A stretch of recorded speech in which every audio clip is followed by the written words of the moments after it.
حضور صلی اللہ تعالیٰ علیہ وسلم کے ایسے معجزات ہیں، آپ کو بخاری مسلم میں حدیث ملے گی کہ نبی پاک صلی اللہ تعالیٰ علیہ وسلم نا کھجور کے تنے کے ساتھ ٹیک لگا کے جمعے کا خطبہ ارشاد فرماتے تھے۔ ایک صحابی نے یا ایک صحابیہ نے عرض کی، یا رسول اللہ آپ کے لیے ممبر نہ بنا دیں؟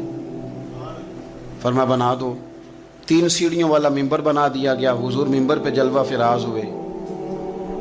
اور جس تنے کے ساتھ ٹیک لگا کے خطبہ دیتے تھے اس کے قریب سے گزر کے گئے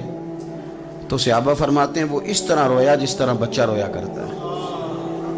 اس کا دل تھا جس نے محسوس کر لیا کہ میں بچھڑ گیا ہوں، اس کی آنکھیں تھیں جس سے اس نے آنسو بہائے، اس کا سینہ تھا جہاں سے ہچکیوں کی آواز آئی تھی، کھجور کا تنا خشک، لیکن حضور قریب سے گزر گئے نا تو وہ رو پڑا کہ مجھے یہ سعادت ملتی تھی تو اب یہ کیا کیفیت ہوئی۔ صحابہ کرام علیہم رضوان فرماتے ہیں ہمیں تو سمجھ نہیں آ رہی تھی کیا ہو رہا ہے،